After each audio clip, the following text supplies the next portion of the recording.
Hello everyone, I'm just gonna talk to you guys a little bit before I start the video. If you don't want to listen to me talk, I will put a timestamp, but if you're sticking around, I just want to say thank you guys so much for the overwhelming support.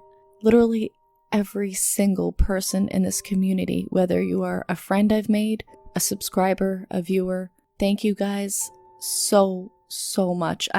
There are no words for how thankful I am. This video was actually supposed to be my 500 subscriber special. I did a poll on Twitter a while ago asking when I should do an original true story, and I think the options were like 200, 300, and 500.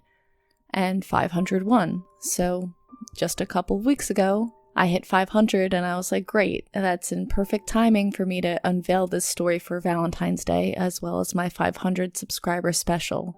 But at the time I'm recording this, I'm almost at 800 subscribers, so I never even thought that would happen so quickly. Thank you all so much. You don't know how much I appreciate it.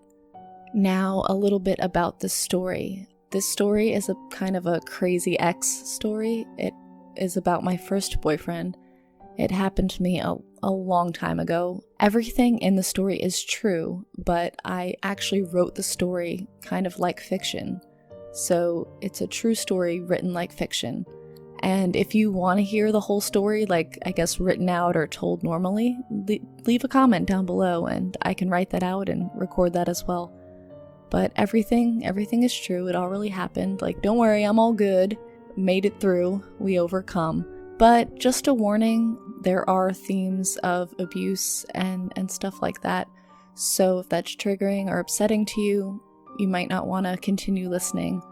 Also, if you know me personally, like in one-to-one in real life, some of this might be hard to hear. Like, it's not incredibly graphic or anything. A lot of you that know me personally know what happened. But, just a warning. I did keep a lot of the stuff that happened to me to myself during this time, so this is kind of a big deal for me.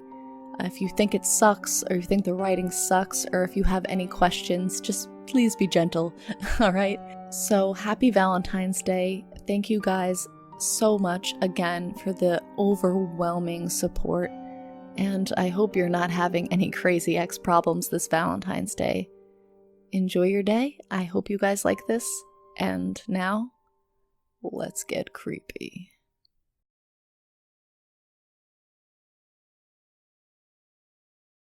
There was a time in her life when she learned that monsters are real. When she finally encountered one, she had no reason to be afraid. After all, as a young child, she was taught the lesson that monsters aren't real. When the monster first appeared, she could still be considered a child about to grow up way too fast. It was the summer of 2004. She had just turned 14 and life was carefree. So far, she had not been exposed to the pressures of being a teenager. In fact, anything tainted seemed to pass right over her. She was a good girl, naive, perhaps too naive for her own good. The idea of ever meeting a monster never even crossed her mind. However, a monster was lurking in the shadows, not making himself known, as monsters often do, waiting to catch her and take her to hell. The monster had a human name. His name was Nathaniel, and he said he wanted to kill himself. So her and her best friend fed him 100 reasons to live. That was it. He had her. She didn't understand the weight of his words or how they would later manipulate her. Suicide? What's that? He chose her first. He would come for her friend later. They both fed him, so in time he would take them both. She had no idea what she was getting herself into, mainly because his monster-like qualities went into hibernation after his episode over the summer. He made her happy and he was alive. She wanted to help him more than anything, her main downfall and his main tool. He knew she was blind to his monster side. Yes, he could use that and he would use that. For a long time, everything was wonderful. She had never felt such euphoria before. To love a monster is bliss because love is blind. She longed for his light, to be with him, to bask in it. They said that they loved each other. That was about the time when he began to cast shadows again. The monster said he was ready to kill himself again, only this time he would ask to be fed something different. He didn't want 100 reasons to live. He wanted 10 human signatures. She was frantic to do the deed asked of her. He wanted 10 human signatures by lunchtime, proving that her friends, his human companions, wanted him to live. If she failed the task, he had said he would kill himself later that night. Terrified she was going to lose him, she went mad begging their friends just to sign the paper. She didn't understand what was happening. All she understood was that she had to help him at all costs. Despite all the warnings, she fed him the signatures. Only this time, the monster didn't leave. Unknowingly, she had given the monster enough power to remain on the surface, to control.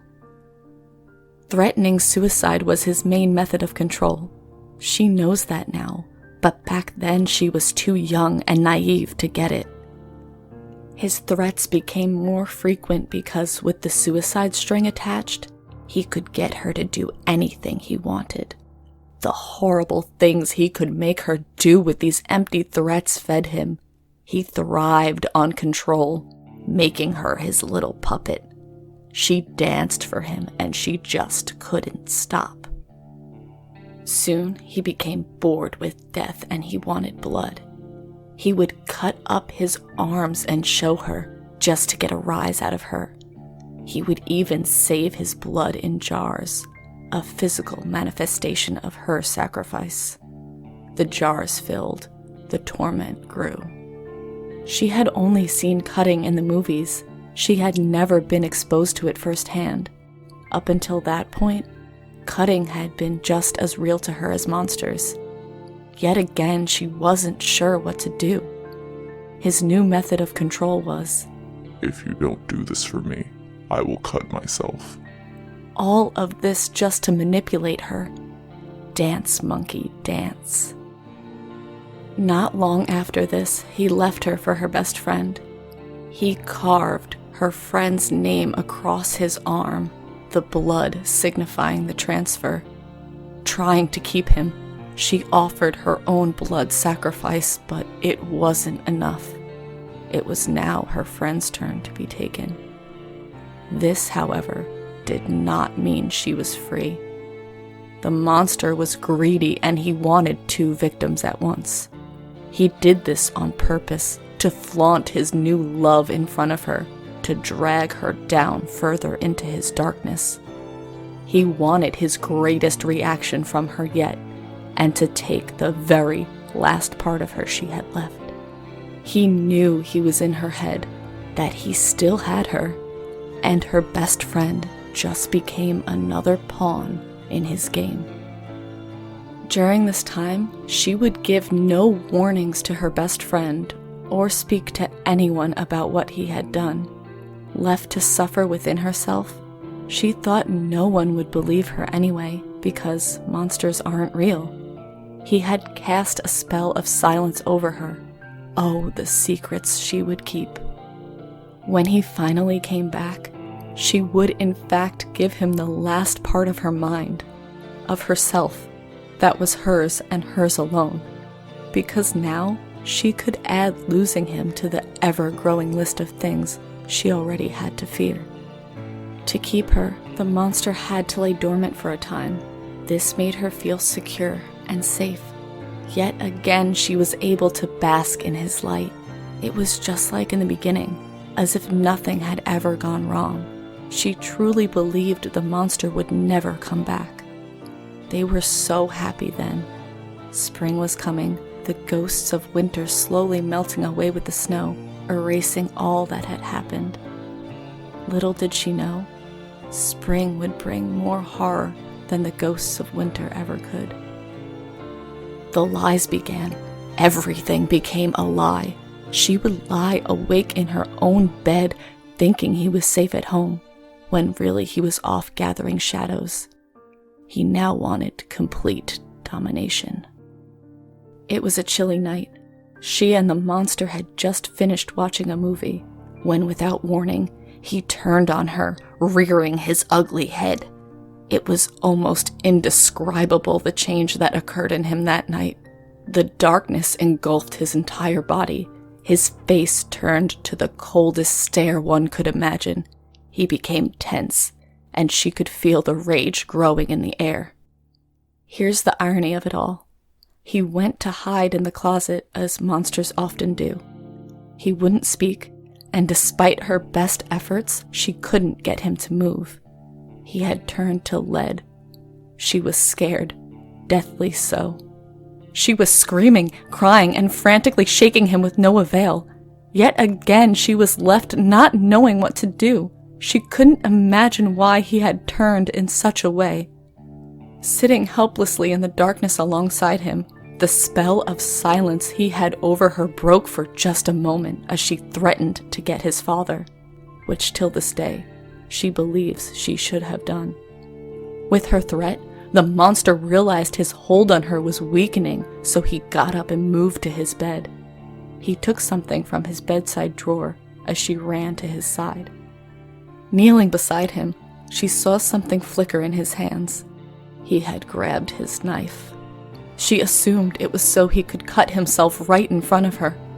If only that was the case.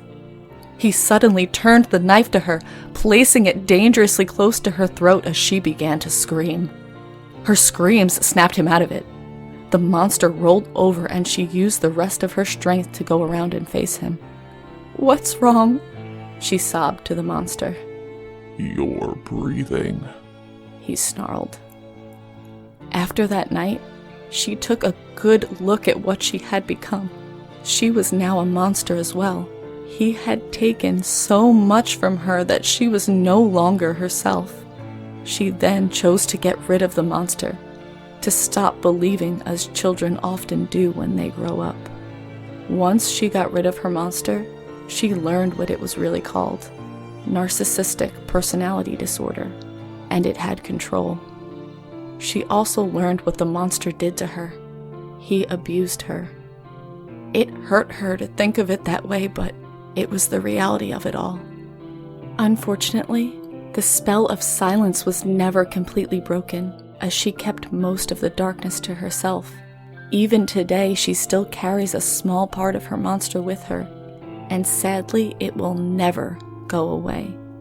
Her monster may be physically gone, but she will never get back what she lost during that time. She knows now that monsters are real. They can take human form, and everyone should know the signs of when one is lurking in the shadows nearby. If you ever get caught by a monster, stop believing in them immediately, because they will take you and hurt you in the worst kind of way.